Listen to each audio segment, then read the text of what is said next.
Tell me, come and lay beneath my wings. Okay, hello everybody. I think I've figured out a good setting for this. It's me, Virginia Schmidt from Divinity Ranch. I'm just checking my microphone, which I have attached to a blanket right here, and hoping that is going to work. I hope this finds all of you coming to your breath, breathing through your nose if possible, maybe humming on the out breath for an extra release of nitric oxide.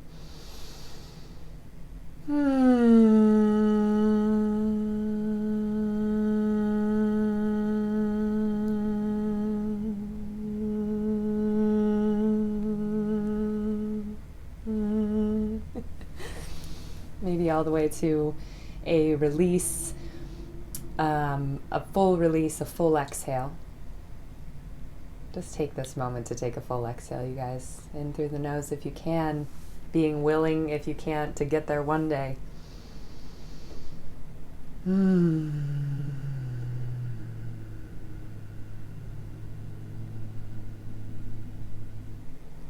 Full exhale. I'd like to thank my Uncle Jimmy for this almond milk latte. You know, we all want to do our best at using reusable cups, and sometimes it's okay to be thankful for what is and note that a gift is a gift to be treasured. So I'm so thankful for this. And before I get into what I wanted to talk to you about today, I just wanted to give a few shout outs to some friends, to my dear friend Kayla for these beautiful copper earrings. And I forgot to mention this in my most recent video. I was wearing it actually, this copper bracelet that my dear family friend since the time I was born, Kurt, made for me. And Kurt is one of the most phenomenal human beings I've ever known, and his daughter Delana is actually a coach, a life coach. She goes by the name of Fairy Godmother. She's been a fairy godmother, big sister type figure to me since I was born, and I'm going to put a link to Delana's services in the About section if you guys want to get a hold of her, if you're feeling like you're looking for those kinds of services of someone to help you live your best life. This is who I trust to talk to in that way, and so I want to link you guys to Delana. Also wanted to show you, this is super, super cool. So check it. So this is from, I've told you guys, I think I've taken some videos there before, on the outside of the building at least, from Gestalt Studios in Powell, Wyoming. It's made from an old building called the Polar Plant. What's so cool about this, I want to share with you guys, it's amazing, is their logo actually came from my physical body. Crazy. You're like, how did Virginia become a rabbit? Well, actually, back in the day, did a lot of figure modeling there for the Northwest College Art Club. And so this was, she turned it upside down. It was a view of me laying on my stomach, and she was looking at my legs. This is going to give you a little bit of a mind exercise. And she was looking at my legs, so she flipped this around. So these were my knees, yes, it would have been my knees as seen from the back. So imagine someone laying on their stomach, seeing them from the back with their legs bent up. And that was my legs that she then inverted and made into rabbit ears. So I just think that that is so cool. We never know how things can be re-seen, reused, recycled, and composted into creative amazement that we never could have imagined. So I just wanted to share that with you guys when it comes to that cool thing, right, of finding our happy place and finding things that bring us to our happy place, perhaps in unexpected places, whether it's in our clothes, in our surroundings, or, you know, in a really unexpected place where we can find ourselves or something that brings us to our happy place in a way that we never could have imagined. So that all being said, what I got inspired about today is something else, surprise, from the book Breath, which I'm going to put another link to in this video because this is changing my life so much. So I was taking a shower today, and a cold shower, an ice cold shower, and so empowering. What happens So a lot of you guys have probably heard about the benefits of taking ice cold showers. A lot of you guys have heard about Wim Hof. And I'm going to put some links in this video to Wim Hof's website and to a couple of how-to videos and resources for Wim Hof. So if you guys have not heard of Wim Hof, we now popular culture know the type of breathing that he teaches as Wim Hof breathing. It has been known for thousands of years by Himalayan Tibetan monks as Tummo breathing. And so I'm going to put some links to that. And if you guys have any resources to share, please share. This is what's really cool about this, and we can have practical things that we can do as well as a larger takeaway, and that's what I wanted to share. So we've talked about hypoventilation, right? I keep saying that, like empty your lungs out all the way if you can, and basically see if you can exhale more than you inhale. Hypoventilation, getting to that place of actually, it doesn't increase carbon dioxide even more so than decreased oxygen. Now, what Tummo breathing in the way that Wim Hof teaches it, or hyperventilation essentially does, is hyperoxygenate your blood. That's one of the things it does. What it also does, so while hypoventilation triggers our parasympathetic nervous system and relaxation, right?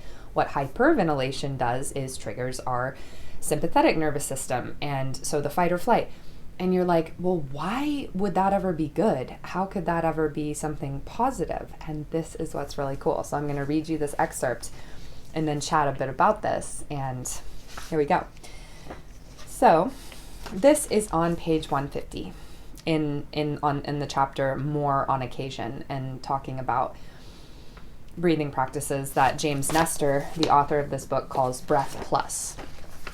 So, and always, you guys, consult, when it comes to Wim Hof and things like hyperventilation, if you have heart issues or you're pregnant, you definitely want to consult your doctor. This is much more intense than hypoventilation, and hypoventilation also can be too intense. So be with yourself in this process. It's not about doing any of this stuff super intensely. It's about checking in with yourself and, maybe just being willing to gradually have these things come into your life. So love yourself, be careful, consult a doctor,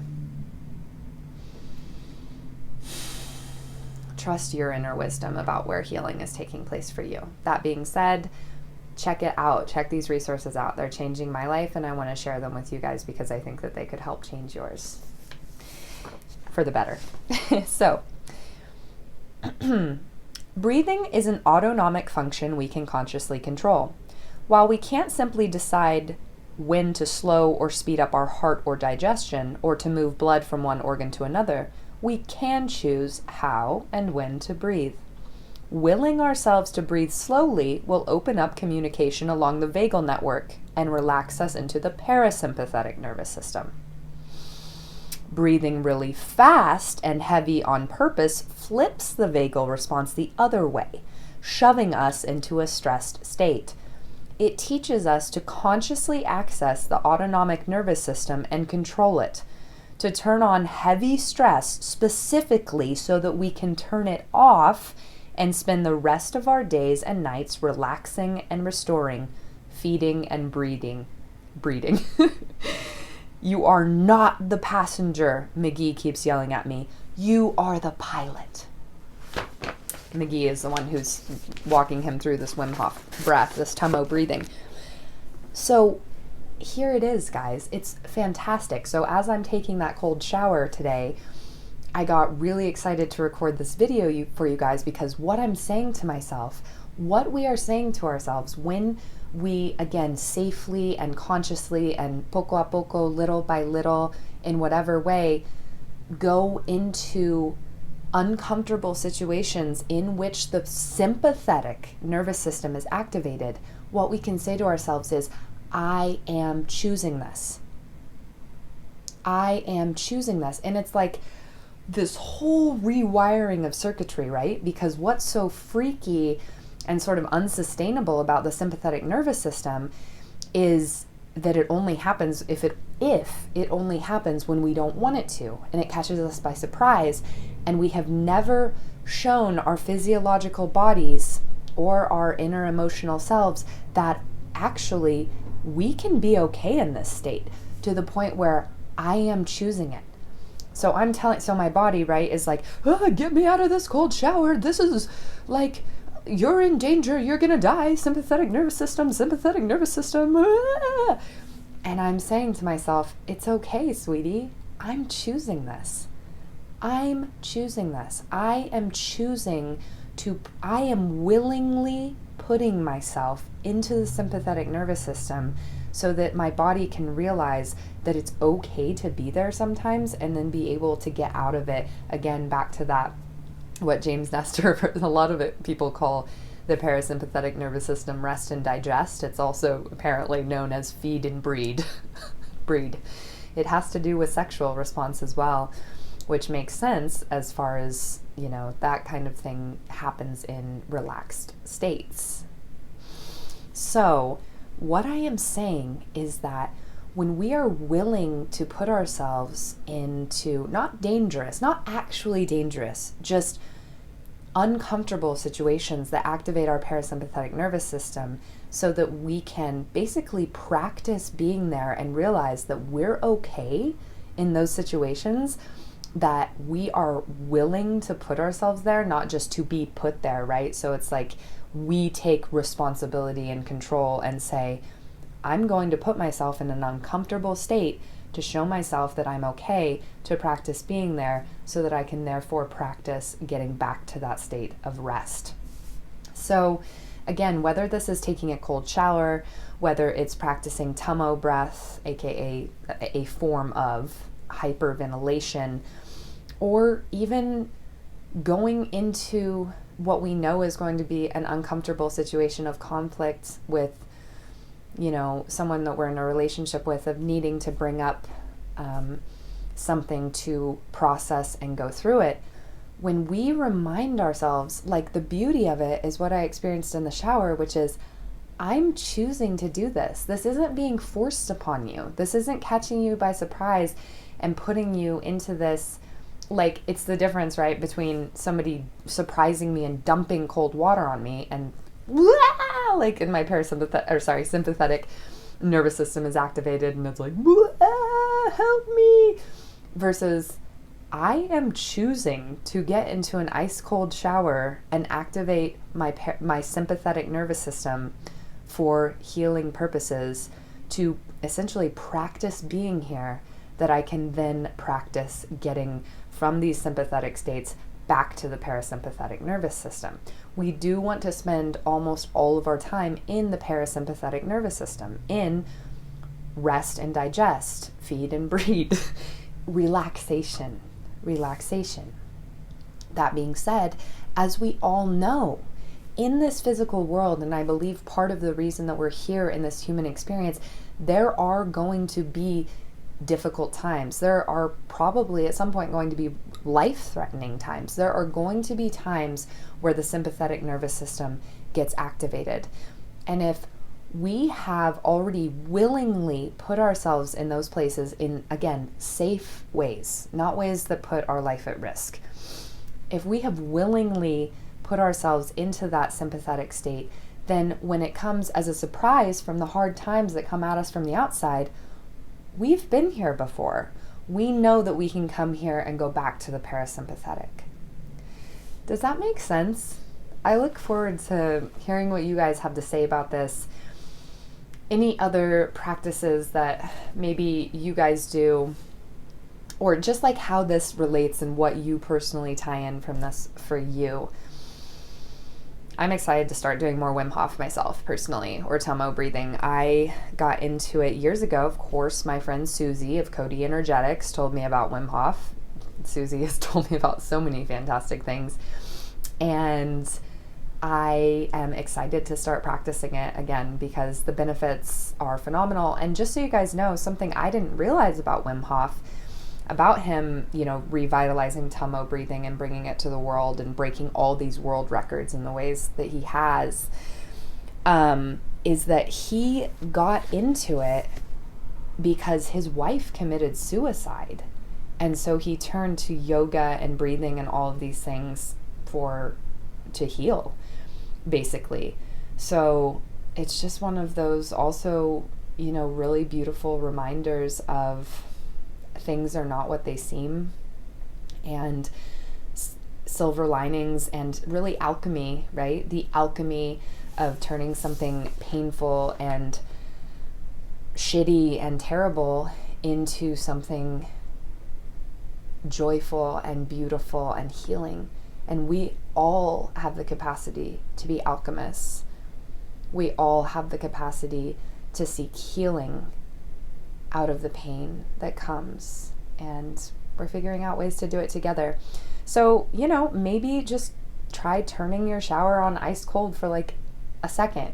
And there are probably lots of other ways to safely activate the parasympathetic, to safely and consciously, willingly be the pilot and choose to activate the sympathetic nervous system in a safe way, so that you can practice knowing that you are okay being there and getting back to the parasympathetic nervous system from there. It's like so powerful, you guys, like telling our body, like, I am willingly doing this and we are all good. We are all good through this. All right, I love you guys very much. I will talk to you soon. Oh, I almost forgot the other thing I wanted to say. So this is so funny. My mom made this. My mom is an amazing seamstress, and I think she and I are going to start designing some things together and reusing things. This is a material from when my mom made me a dress that I believe I dressed up as like Queen Elizabeth when I was in high school. And so speaking of reusing things and finding new beauty and meaning in composting and recycling, my mom actually made this for my dog Rosie, and it's really cool. So I'm hoping to make this part of Divinity Ranch too, like selling different things that anyone makes, and having this sort of collective. So it's really cool. My mom made it for my dog, so you can see she made it so that it goes, her collar can go through it. But when my mom showed me that she made this for Rosie, I was like, I just want that for myself. Like, I'm just gonna wear that for myself. And so I am. And big shout out to my mom, Katie, who is an amazing maker. And a big shout out to anyone else out there who is a maker with your hands. So much respect for you guys. Not my jam. And that's why I want to help empower the people who I just want to help connect everyone who has things to give with those who are looking to receive, because we all have things that we're looking to give, and people who are looking to receive exactly what you have to give, exactly what you most naturally have to give. And that's a big part of what I also desire for this community of Divinity Ranch to signify. So thank you guys so much for being here. I am looking forward to the empowerment that comes in your life from being willing to go into uncomfortable states that in a safe way may activate the sympathetic nervous system, to show us all, for us all to show ourselves, and therefore to be able to share with others that even in the most difficult, literally life-threatening when it comes to the body times, we are okay. Because also, guys, remember, beneath all of this, we are not our bodies. We are that eternal being that gives life to these bodies. So no matter what happens to these bodies, nothing can really touch who I am and who you are. And that kind of gives it a little bit more of a relaxed flavor as well, with doing these experiments with our physiological bodies and our physiology, because it's just like putting new programming into a computer. And yet we are the one who is using the computer and giving life to it, and really on some larger level designed it. So very exciting. And I'm just really excited about learning these new ways to use the breath and different circumstances to help reprogram our physiological bodies. All right, I love you, all my warriors of the light, all my light workers and light beings, you beautiful babies out there.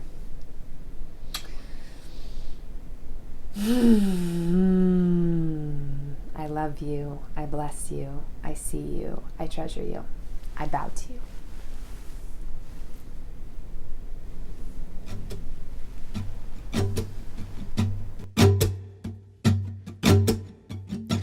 Tell me, come.